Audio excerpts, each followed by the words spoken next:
é só pela fé, é só pelo livro, etc, etc, etc, etc. Tem que... A hóstia realiza o milagre da transubstanciação, não realiza, etc. Então, quando você está falando de marxista, assim, não dá para falar com propriedade, como se houvesse um dogma, uma linha. Não, hoje em dia, não é mais possível. Bom.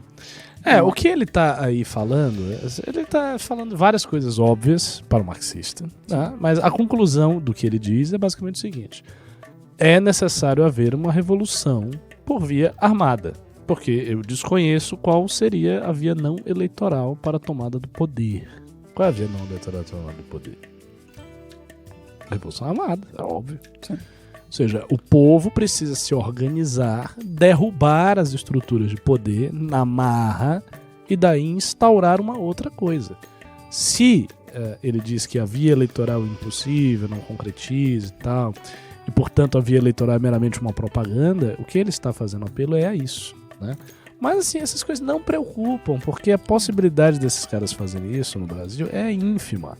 A não ser que aconteça alguma mudança macroestrutural, grande mesmo, em nível global. Isso pode vir a acontecer sim. Quando que isso pode vir? Com o acirramento da Terceira Guerra Fria. Ou da Segunda Guerra Fria, entre China e Estados Unidos. Durante o período da Guerra Fria, a União Soviética, isso é sabido de todo mundo, a União Soviética patrocinou diversos golpes de Estado e os Estados Unidos também. Um com a perspectiva revolucionária e outro com a perspectiva de manter a sua órbita de interesses nacionais liberais, no caso dos Estados Unidos.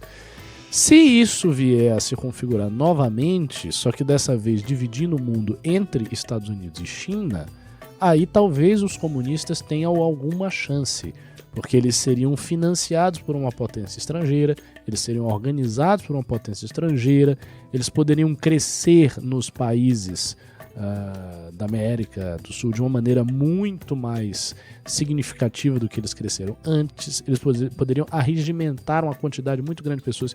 Veja, o PCB no seu auge com Luiz Carlos Prestes, lá atrás, tinha 500 mil membros. Era um partido bem grande mesmo. O PCB chegou a ter um aparelho militar dentro do exército na época da Guerra Fria. Parte das razões pelas quais ocorreu o golpe de 1964 foi a existência disso.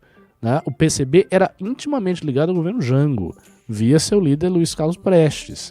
Como eu disse, o PCB tinha um aparato militar, tinha tenentes, tinha sargentos, tinha gente no exército que era comunista mesmo. Eu acho que é na aeronáutica que eles tinham mais, não sei se era na aeronáutica ou marinha. Era uma coisa, das três forças eles tinham mais, não era o exército de chão. Então, isso pode vir a ocorrer novamente. Não acho que essas pessoas que estão aí fazendo esses vídeos serão protagonistas disso, não vejo elas com esse tipo de psicologia para liderar uma ofensiva dessa. Mas aí substitui-se as pessoas, não tem isso.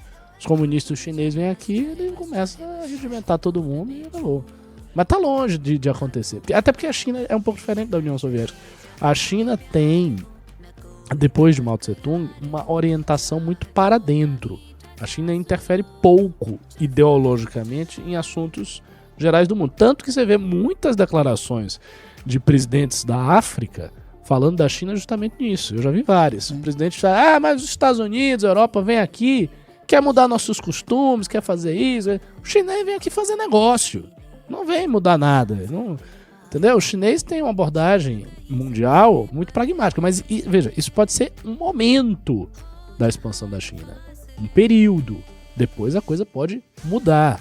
Até porque todas essas doutrinas de política externa, interna, economia, etc, etc, são doutrinas que têm uma chancela pessoal dos líderes. Então existe, por exemplo, um socialismo chinês de acordo com a visão de Xi Jinping. Existe um socialismo chinês de acordo com a visão de Hu Jintao. Tem um socialismo chinês de acordo com a visão de Deng Xiaoping.